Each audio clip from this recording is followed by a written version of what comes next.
All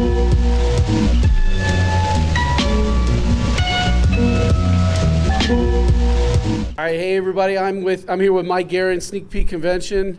Why don't you give us a little intro to what you got going on here today? All right, well, see, I met this guy a long time ago, and he inspired me to be the greatest I could be. This is my guy, Kenny. That's right. No, but basically, SneakerCon wasn't coming around enough. Like, obviously, you see this year, they haven't been here yet. They're not coming until November. Right. We're Chicago. We are one of the biggest marketplaces for sneakers, so I just felt like a need for it. Like, Chicago needed another event, you know?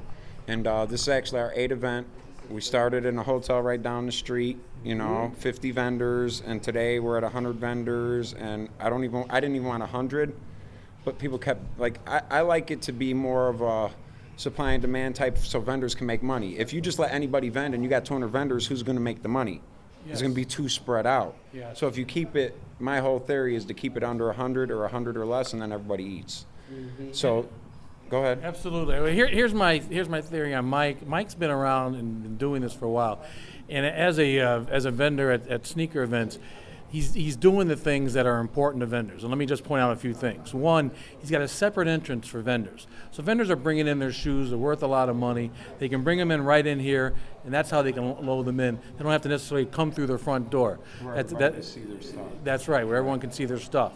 Another thing Mike does is he promotes. He's always promoting this thing. He's got flyers everywhere. I mean, he's out here, Madison. They've made it to Schaumburg. He's always posting online, which as a vendor, that's an important thing, and we appreciate that because we want the biggest thing the vendors want is the traffic, the foot traffic. Right. And I've been to a few of these events of Mike's, and they've been consistent and busy, and that's all you can really hope for. Yeah, I mean, sure. Everybody making money, and everybody being happy. That's right. Correct. So I think you do a great event.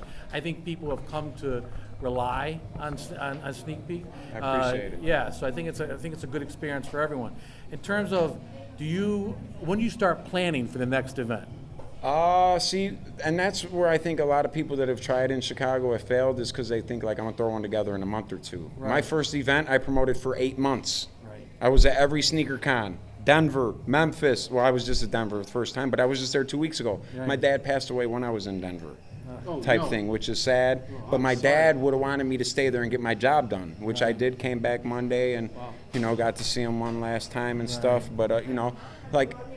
You've been planning this? So today's event. Today's event, probably about 4 months ago, I started promoting. Okay. 4 months, 3 months. I like to do 3 or 4 months because it gives people a plan out, like especially for an event to where if you got to travel from out of state and now you got to book rooms and you need stuff like that, it can't be like, hey, I'm throwing an event this week. You want to come? Right. It's got to be, here's the event. It's X amount of days out. Start planning for it because it's going to be a good time and you can make some money. So be professional about it. Exactly. This isn't just like. And that's like getting back to what he said. Like, to me, print's dead. Who does flyers? Right. Like SneakerCon don't do flyers. None of these little events do flyers, but you'll see a sneak peek every Chicagoland area mall. Mm-hmm. Every one, because my goal is also, like, this game's evolving every day. You have kids in here, literally, none of these kids were in the game 3 years ago. Mm-hmm. If not, none of them, a lot of them weren't. Like, we're the veterans. We've been doing this 2011 when SneakerCon first came to Chicago, and they had 25 vendors. That's right. You see what I'm saying? So everything's growing. Everything is getting bigger, but a lot of people don't know about the events. So how are you going to get them to know about it? Some kids nowadays in this younger generation, they're not Facebook. They're Snapchat most of the time, Instagram, so you need different levels to reach them. And if your flyer's sitting right there on the counter and they see a hyped up pair of shoes on it, dude, they're cha-chinging. Their money's like, oh my God, I can make some money here. Because that's what this is. This is a marketplace, a secure marketplace where you can come and make some money or buy a product that you can in the future make some money on. That's right. So how long have you been in the sneaker game? Honestly, how long have I been selling sneakers? I tell people don't believe me, 2006. Like before, you had to sell sneakers, but Chicago being the big marketplace, I was hitting the outlets in 06. This is how long I've known Windy City. Like, we're hitting outlets and see each other and then see each other at SneakerCon. Like, oh, okay, we do this. Because the first time SneakerCon came, everybody's like, oh, we're all a bunch of nerds. Let me go see how many more nerds are here. Mm-hmm. Because it was the first time one ever came to Chicago. Right. And then you see it, and you're like, oh my God, it can just be so much. And like I said, 06. the thing about it was the internet was big in '06. That's when it started thriving, late 90s, early 2000s. eBay was huge in '06. Right. Me being in Chicago, shoes hit the outlet because they weren't selling out. So I'm getting them for $59, retail $129. I just put them on eBay for retail. Dude, I was literally moving 100 pairs a day on eBay. Wow. Out of the outlet. That's how you can ask my wife. That's how I bought my house. That's how I got married. I got married in '07 off of sneakers. Like I tell people that now and they're just like, that's why I still do it. I love it. You know what I'm saying? I love seeing the next generation come in and take over, because if they don't, it's going to die like fucking Pokemon cards and Beanie Babies, you know, because that's what it is. All them things were worth money at the time because we valued it. Now we don't value it, it's not worth money. Right. It's the same thing with 90s baseball cards. In the 90s, them cards were worth a mint. Yes. Them cards, dude, let me tell you something. I can give you 100 Mark McGuire rookie cards. You can't get $1 for them. If I gave you one, you see what I'm saying? Yeah. So in order to keep this vibrant and keep this a place for generations to come, you need the older generation to help the younger generation, not X them out and not be like, oh, why are these guys here? You know, these kids don't know nothing type thing. It's more about teaching them what you know and the right way to go about things, instead of, like, I had a kid in here earlier. He sold the kid a pair of shoes here. The kid walked around, looked at him. There was a mark on him. He wanted his money back.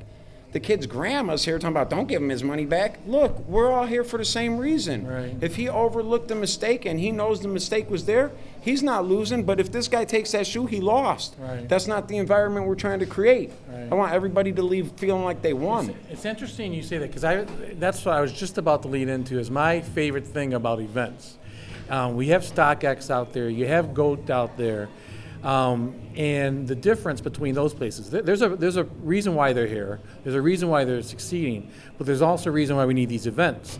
And I feel it's so that you can hold the shoe, look at the shoe, know it's a legit shoe. Yeah. You can negotiate. You have the immediate social skills. You have the everything nowadays. You have the immediate reaction of bargaining and negotiating, and then you leave with that shoe if it was a successful negotiation. Exactly. You learn life skills in this. You know, money, balancing. You know, everything. So to me, it's more like you can grow from this and learn, not just use it in sneakers, but any business you want to open further on in life, you know, like, because it all comes down to the same basic common cores.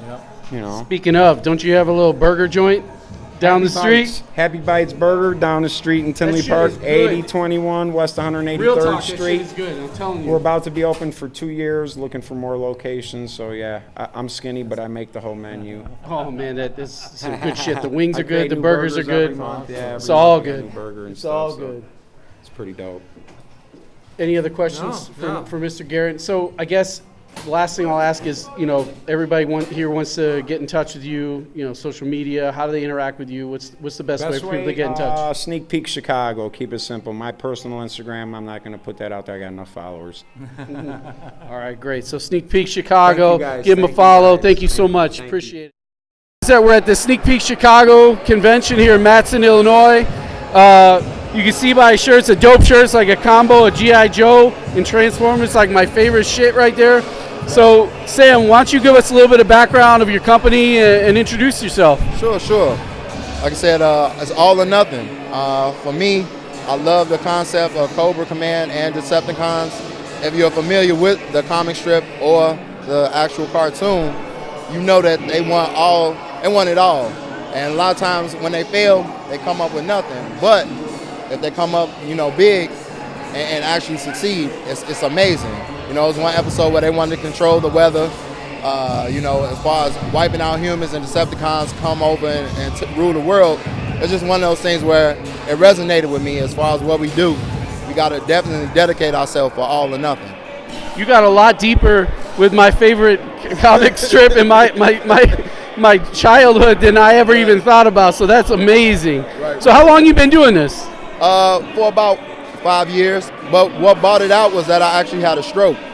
And, you know, I had a stroke in 2014, and it changed my life because it was like, I really want to live, you know what I'm saying? So it was like, I got to pursue everything, all or nothing. Wow. Yeah, no excuses, right? No excuses. Most definitely, no excuses at all. So it's one of those things where I just pursued it. had some off and on type things because life happens, but I definitely was like, I got to get back to it. How far did you come for this show? I'm from Linwood, so I'm originally from Chicago, so Linwood is way east. It's south, but east like 200 south, so it's not that bad.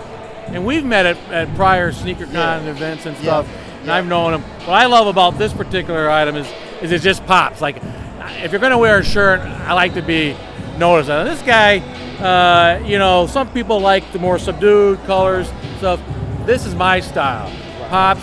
You see it from it. You'll see it from across the way, and I love the colorway. Black, orange, and yeah, this is beautiful. Yeah, I mean, you can't go wrong with this colorway. This goes with damn near anything. So Exactly. Go with the infrareds. You can play it off with infrareds, regular red, and the gray. So that's why I kind of wore it with my cement 3s and stuff like that. So yeah, I see those. Those are one of my favorite pair. Today. I just got here. It's been actually pretty decent, like more than I thought. So I appreciate everything. So if people wanted to check you out on social media, where can they find you? All or Nothing Lifestyle. Lifestyle spelled with the YLYFESTLYLE. I got to spell today. Yep, All or Nothing Lifestyle. Instagram, a website. We have other drops as well. So just check us out. Cool. You got any other conventions coming up that you'll be at? People can check you out? I'm going to actually be at the Silver Room Block Party, which is actually going to be around the same time as Complex Con. But I also have some more drops before then. But it's definitely going to be exclusive drops at the Silver Room. I'm going to be doing a Chicago drop, but stay tuned for that. Dope. All right, man. Thank you so much. Thank you. Good luck, Sam. Thank you. Anyways, I know Andy from years back. Andy's actually an extremely creative entrepreneur. I know him from his iPhone, his phone cases that he did, and he just came up with the craziest designs. And I would always get those from him. And now he's expanded into all different kinds of products. What I bought from him earlier today was a couple of these dog things. I got an off-white one and a bathing ape one. And Andy, how long have you been doing this? I've been doing this for maybe 8 years now. 8 years? I think so, yeah, going on 8 years now. You go to SneakerCon, right, when you're doing this? Yeah, it's always been pretty much all sneaker cons. Okay. And in terms of your market, how it's expanded over time, you're just trying to adapt to the latest trends, or what's your thought process in coming up with these new products? The dog bowl, I got a dog bowl from him at one time. Yeah. Yeah, sure. It's always been like, how can I branch it out and find something like a different product that doesn't exist, but that people in the culture could relate to and find a connection to, and think, oh, you know what, that's dope, and that's something that I kind of want, and I think I'm going to buy it, and keep it at a price point where, it's affordable for, the type of people that come out to these events. You got people coming in as young as like 8, 9 years old, and they don't have the money to spend on a $400 shoe, but you want them to leave with something. So that's kind of the mindset that I always have. Do you have any one funny anecdote or one story that you kind of look back at and you're like, yeah, I'm so glad I did that, or any aha moment that you can think of that you like to share with our audience? Yeah, I think it was this past Christmas. I was on Twitter, literally Christmas Day, and the day after Christmas, I was on Twitter, and all I saw on my timeline were kids posting up their AirPods, because they just got AirPods for Christmas. And so, literally, I'm sitting there eating, Christmas dinner, and the day after Christmas, and I'm sitting there, I'm like, you know what? There's got to be something for this. So I looked it up. I saw that there were AirPod cases in existence, right? And all right. So now that they have the case, let's put my own twist to it. So took design cues from things that were popping in culture, sneaker culture, and put my own twist to it, and then brought it out to market. That's, I actually have I just got a pair of AirPods, so I got my eyes on these. So aside from the AirPod case, is there anything else that you're seeing that's like trending lately? Is it the dog stuff? Is it the lanyards? Anything else? So the dog stuff we brought in last year, just kind of like, all right, not everybody in sneaker culture comes out to SneakerCon. Not everybody has kids, but a lot of them have their own dogs. They have pets, and it's just kind of super novelty. It's for a specific group of people, but anybody who owns a dog knows that they'll do anything for their dog, and they're, almost fanatics for their dog, and they'll do whatever they want, accessorize, all that. So that was kind of like something that I see, something that I could probably grow on. We're only doing small dogs right now, so maybe go into the big dog market. And then there's just... Please do. Yeah, there's so many different things that you could get, right? There's dog collars, harnesses, expand on leashes, hoodies, t-shirts. I mean, the list goes on and on and on, right? Yeah.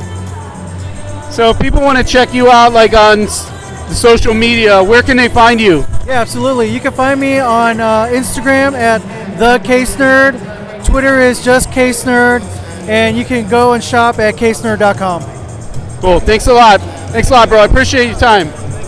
And I know that I've since been following his stories. Like every day, he's posting like about 10 different shoes that he's selling. Matt too. Both these guys are resellers here, and you guys are doing fairly well.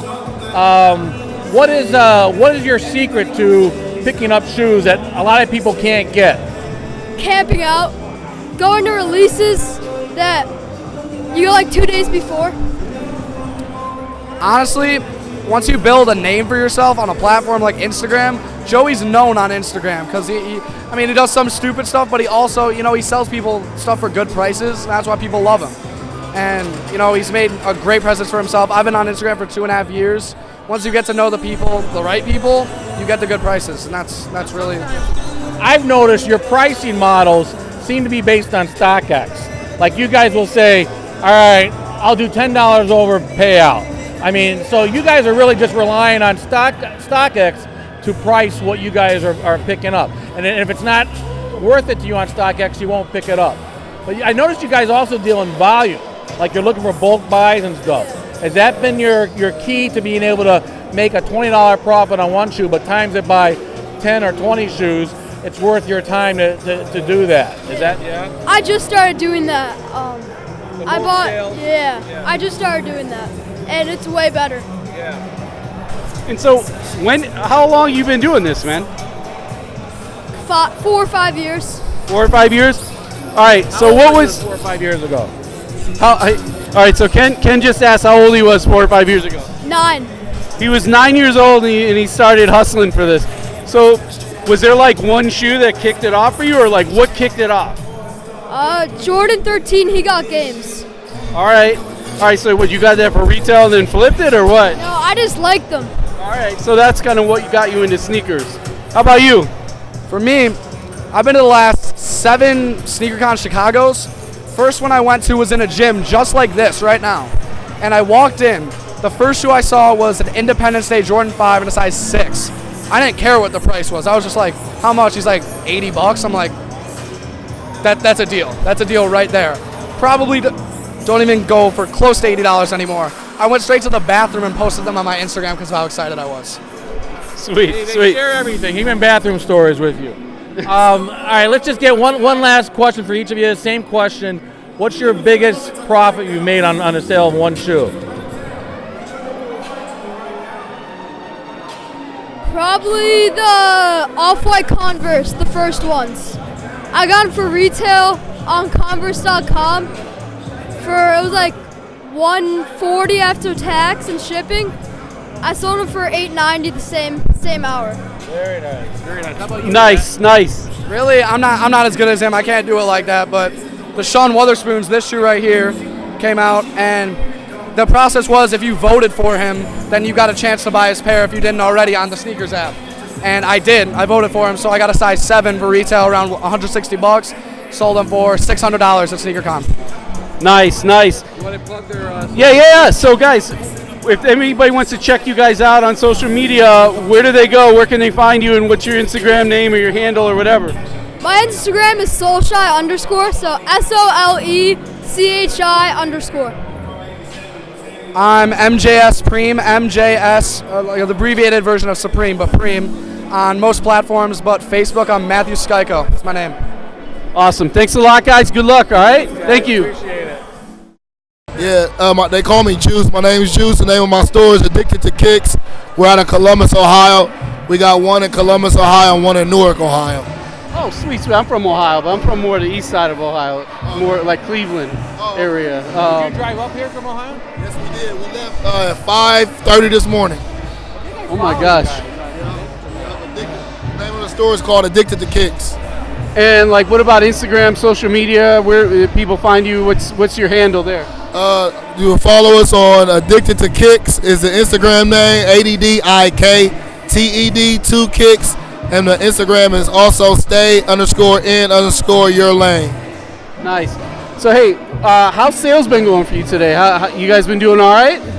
Today, the first half, I had a real good day. The rest of my team's been doing pretty consistent also, and it's been a decent show. It's not a real big show, but overall it's been okay. So hopefully it picks back up like it did this morning. Okay, all right. In terms of making this worth your trip and stuff, and you know, I don't know if he's your son or he's or if he's okay. Well, you probably got to pay these people something, at least buy them lunch or something. So, in terms of like making sales and what's been your biggest sale today? What have you?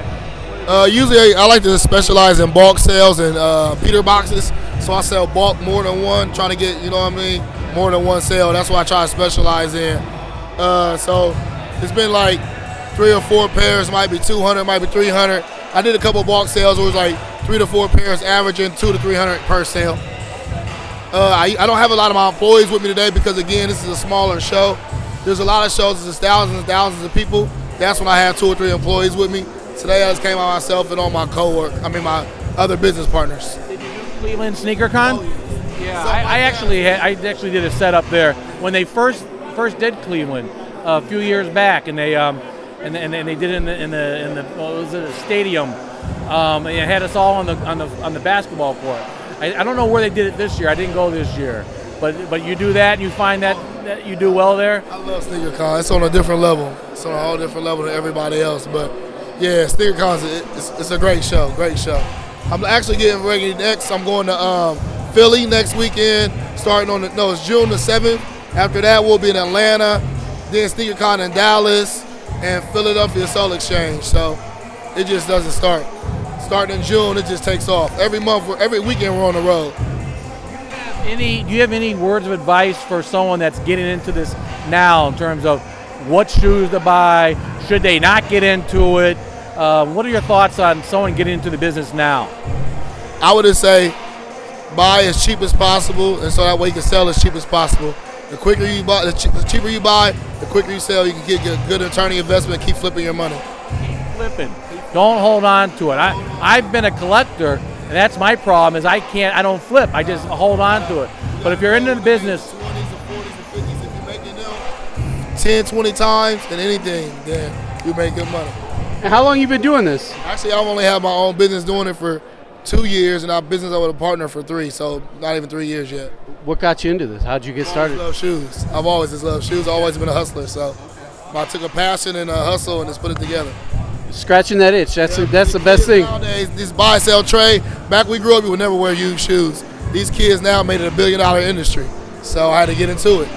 I mean, they love it. They walk around here with $1,000 in their pocket at 15, 16 years old. Oh yes, oh yes. And you see the young resellers out here too, right? yeah, I agree with him. I'm sorry, I didn't get your name. What's your name?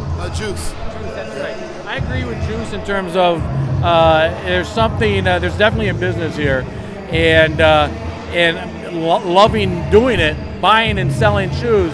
I mean, you have to know the market, so it's a business. You have to know what to buy, what not to buy. There are bricks out there, and it's a learning lesson. But it's good to see that good to hear you've been doing this for a number of years and still love it.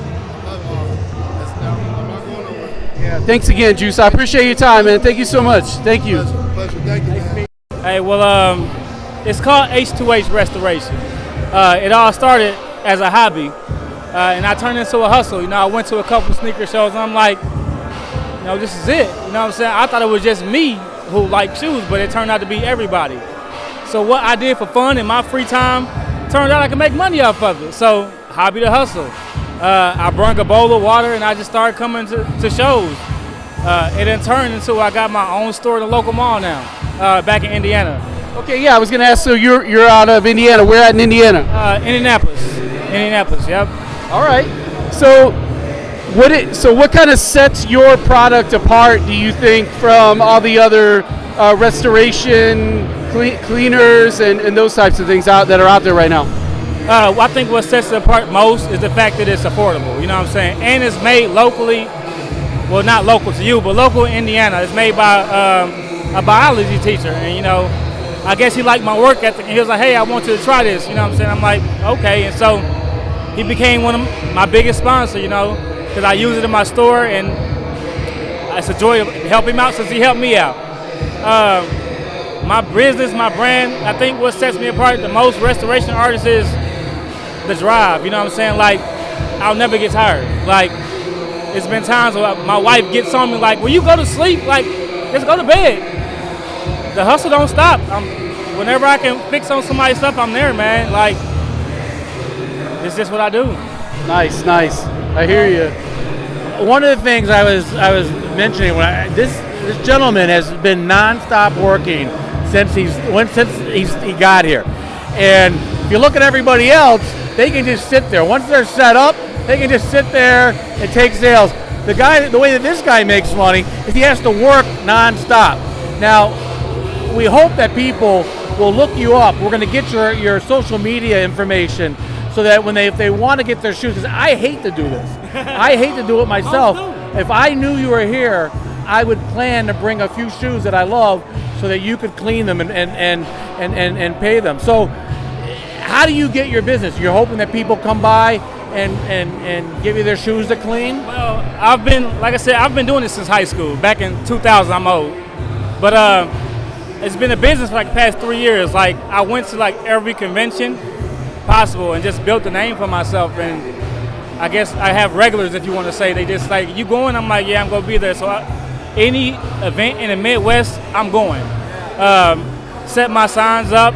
It's to the point where, like, even if I get a free moment, it's to drop off somebody's shoes. You know what I'm saying? I'll walk around with my sign or my cards and just be nice and friendly. You know what I'm saying?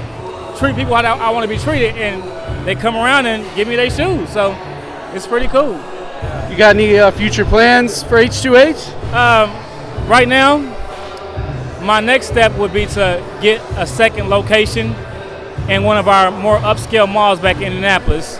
In the next 5 years, hopefully I can have at least 3 other places in the Midwest. That's my goal. Well, the best of luck to you. Hey, so Is this your product? That's my sponsor's product. It's called the Sneaker Serum. It's made by the sneaker movement, the biology teacher I was telling you. This out there in the market. What makes yours better than everyone else? Besides the fact that it smells like you can drink it, it's made at home, man, by a real good guy, a biology teacher. Who's just giving back to the kids. Like, his love for knowledge and wanting to do something better and affordable is what got me in. You're comfortable with the chemicals and the material? 100% natural. Yeah, natural. No, okay, no, that's no good to ingredients, know. all natural. It tastes. I tasted it once, but I shouldn't have, because it's nasty. But it smells like oranges or something. That's why, because like you can drink it, but it's not good. It's not good. yeah, I mean, I actually like what you just said, because a lot of this, I mean, let's face it, there's a lot of these types of products, but it's the people behind the products and the drive behind the product and the community that it serves. And so, you know, Not only his story, Right. it's the guy who made this that he's standing behind. So Right. That's a good story. right, and I'm all about the stories behind the products. That's kind of why we like to talk to you guys. So, hey, so if anybody wanted to reach out to you, get in touch with you via social media, how can people do that? All right. Well, like I said, my business is H2H Restoration. They can reach me at H2H Restoration on Instagram and Facebook. If you get one of these cards, that's my personal cell phone number and business. I get in trouble because people call me at 2 in the morning and I answer, but it's okay. It's just part of the hustle. Like my man right here, he knows I come to every show possible. What's your name? Jerry, J Concept. J Concept. All right, man. I'm just trying to figure out what can you do to this shoe. It's from 2005. I'm wondering what can we do to this shoe? What does it need? What does this basically need? Basically with this right here, it's suede. Even though my guy's cleaner would work on it, what I would do is I would dry clean it, basically with no water whatsoever, so that way to get that luster back to it and make it. Honestly, it looks good already. What are you talking about? What can we do? Can we do anything to improve it? This is a bomb shoe already. It's a what? It's a bomb shoe already. It is. It's definitely a bomb shoe. It don't even need to be re-dyed. It still looks like the suede is still soft and everything. Like besides like maybe taking a blow dryer or heat gun and waving it over so those wrinkles can come out on the side. You see that? So how you do it is take a heat gun, a blow dryer, and just fan it over, and then it'll make those wrinkles expand and pop out. It's pretty cool stuff. Any other tips and tricks for the newbies and the sneaker owners out there? He my guy, so ain't no more tips and tricks. That's okay. Good. Good. I was hoping you'd say that. Yeah, it's people who charge money for that, and it's not me. I'm just keeping it to myself. Got it. Got it. Well, thank you so much, Marcus. Best of luck, man. Thank you. I know Vassal. He actually helped me out when Famous Dex's cousin needed a particular shoe. Vassal got it for me that day and didn't even want to charge me anything for it. I ended up giving him the very small profit that his cousin was paying, just because he totally made me look good in front of his cousin. But anyways, Vassal manages to get all types of shoes. Lately, he's been really into the Dunks and the SB shoes and stuff like that, and getting some really OG ones. Vassal, what you've been doing this? How long? How long you been? I've probably been doing it I want to say 6 years, but heavy maybe 2.5 now. But Is this all you do? I mean, yeah, for now. Yeah. So he's doing it well enough where he's supporting a living, and when there's a lot of sneaker fights that go on. I know he's been in front of a funny one where another sneaker guy, they get there's just a lot of stuff, ego stuff on, and Vassal's not about that, which I appreciate. And he basically Vassal was calling him out, which I also appreciate. But what in your experience, what do you see as the problem with sneaker resellers? You're a reseller. Give us your perspective. The problem is people are greedy. That's the root of it all. You know what I mean? Yeah. It's greed that kills everyone, because there's enough money to be made for everyone. You know what I mean? Yeah. It just, people don't want to share. They'd rather have 30 pairs with one individual opposed to everyone getting a pair at least. You know what I mean? Right. And I think that's the biggest problem, is just greed in general. Because you've seen it, it's like you're at an event, someone doesn't want to knock $20 off the price. You know what I mean? It's just you can make a better connection rather than the extra $20. You know what I mean? I personally witnessed it where, just in the terms of people being on the front lines, lined up and camped out, all of a sudden their buddies will come and then just cut in front. So that goes to your greed. You may have been waiting your turn all night, and then people just crowd the line. So that's some of the negative things about reselling, but let's talk about some of the positive things. Tell us your biggest come up, like a shoe that you bought and how much you made profit on. Biggest come up, I camped 17 hours at Boneyard for a size 6 What the Dunk. I got them for $400, sold them for $2,100, so I made $100 an hour sitting in line. So it was a nice one. You know what I mean? That's really Nice. How's sales going for you today? I moved all the worn stuff that I don't want anymore. You know what I mean? But I didn't expect too much. It's not sneaker con, Right. But it's still a good show to support locally. You may not have a great outing, but like you said, you're showing support and you're getting your name out there, so people can, maybe they don't hit you up today, maybe they don't buy today, but they can hit you up. Right, exactly. So if people want to check you out on social media, where are you at? I'm mostly on Facebook, Vassal Martinets. You can add me, message me, whatever. Instagram, Vassal_Martinets. Just look me up. I'll work with you on price on all that. Sounds good, man. Hey, appreciate it, man. Thank you so much, and good luck.